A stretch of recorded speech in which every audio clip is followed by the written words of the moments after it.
Bonjour à toutes et à tous, dans cette vidéo on fait le premier exercice sur les bases de données. On va voir la base de la base, revoir le vocabulaire, apprendre à faire un schéma sur une table. Bref, j'espère que t'es prêt, c'est parti pour l'exercice. On est parti pour le premier exercice sur les bases de données. Une relation est représentée par la table suivante. J'ai donc ici une table qui est exactement la table qu'on a vue dans le premier chapitre du cours sur les bases de données. Et la première question nous demande de donner son schéma que l'on note S de T, qui veut donc dire schéma de la table T.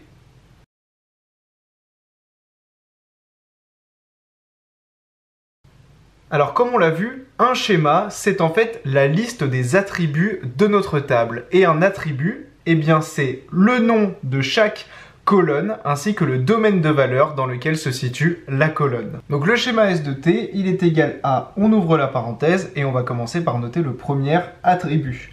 Le premier attribut, c'est le nom de la première colonne qui est donc nom, comme ceci. Ça, c'est le nom de notre première colonne et on va donner le domaine dans lequel se situent ces valeurs. On voit ici qu'on a pour le nom tout simplement des chaînes de caractères qu'on appelle des strings S, que l'on va donc noter S. Et donc ça, c'est le premier attribut de notre table, nom S.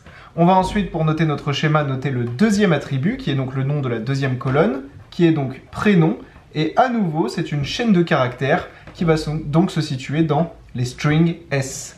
Et enfin, on va noter notre troisième attribut, qui est donc l'attribut âge, comme ceci. Et cette fois-ci, ce sont des nombres, des entiers naturels, qu'on va donc noter N, comme ceci. Et voilà, on a noté le schéma de notre table, nom qui est dans S, prénom qui est dans S, et âge qui est dans N. On va pouvoir répondre tout de suite à la deuxième question, qui nous demande que sont les éléments de notre relation.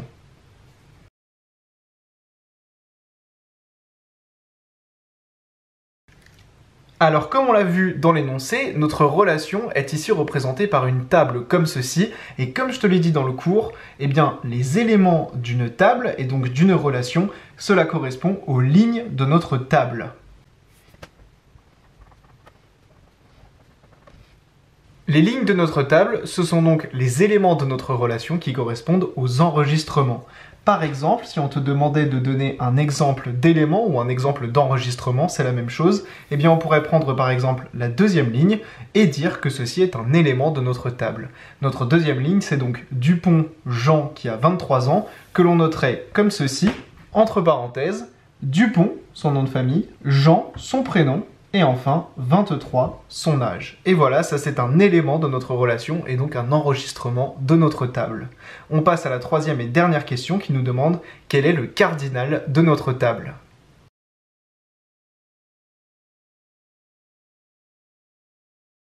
Eh bien, il faut savoir que le cardinal se note dièse, comme ceci, dièse de notre table qui s'appelle T. Dièse de T est donc égal à, ce qui veut donc dire le cardinal de T est égal à, et le cardinal d'une table, il est égal au nombre d'enregistrements, c'est-à-dire au nombre de lignes. On a donc un premier enregistrement ici et un deuxième enregistrement ici. On a donc un cardinal pour notre table qui est égal à 2, car notre table a 2 lignes. J'espère que cet exercice t'a plu et je t'attends tout de suite dans le prochain pour faire un nouvel exercice un petit peu plus difficile sur les bases de données. C'était Théo, à très bientôt.